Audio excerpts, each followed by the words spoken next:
right? Well, I'm going to be very honest with you, and I'd appreciate it if you'd keep it in the room. I struggled to find a dissertation topic. This slide was intentionally left blank. And at some point, I decided to approach this challenge from a state of pure curiosity. And just like a 3-year-old, I asked why. Why in the world would anyone in their right mind donate their time and free knowledge to a wiki? This requires work, and there's no personal gain. Coming from a field of technology, I wasn't certain how to begin addressing the question, what motivates collaborative movements when there's no direct benefit to the contributor? And I reasoned that I could learn from other grassroots initiatives where people who don't know each other, with no central leadership, work together. In a very abstract kind of way, it appeared to me that the Underground Railroad and the Wiki movement shared unselfish motivation working in a web of interlocking nodes. In the case of the Underground, a clandestine network of individuals collaborated and secretly moved slaves from bondage in the South to freedom in the North. The Wiki movement, on the other hand, was an anonymous network of individuals who still collaborate and mobilize knowledge through internet technologies without any anticipated return on investment.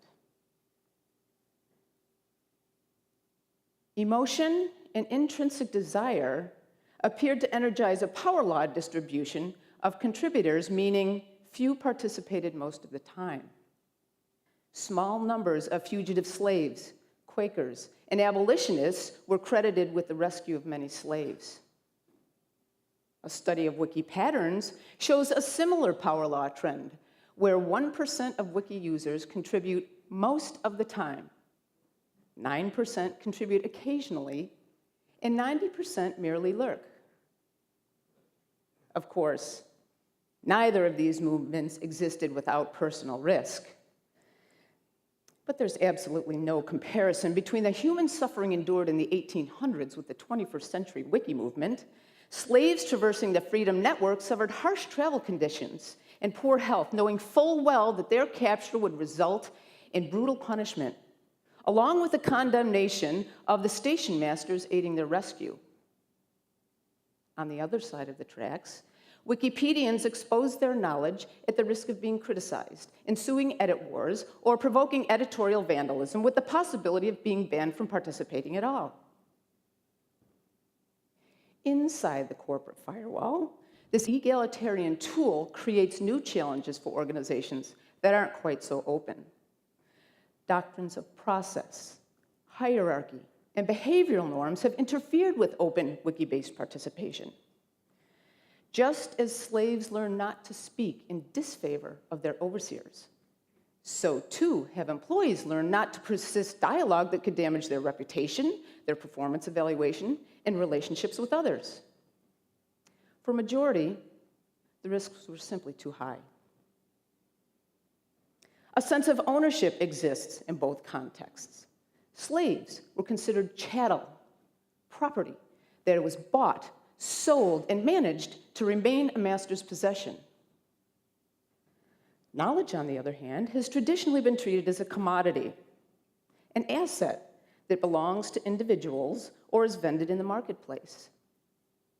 For corporate wikis, an ownership effect exists where the rights to modifying documentation have customarily belonged to the originator.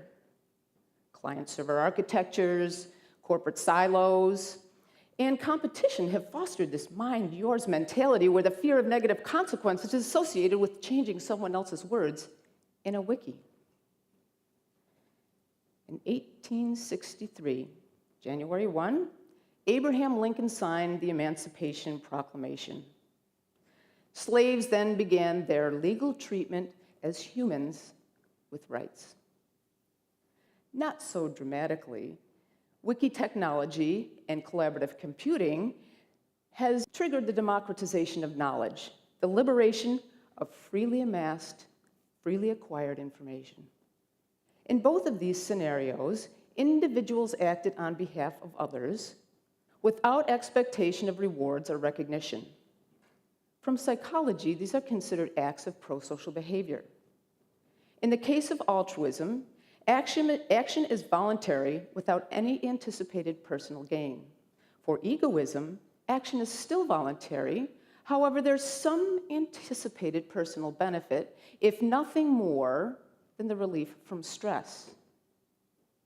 The good news is, I successfully completed the dissertation. The deeper message in this journey, however, is the power of prosocial crowdsourcing, the contemporary collaboration that cultivates a more open, free, and equal society for generations to come. Thank you.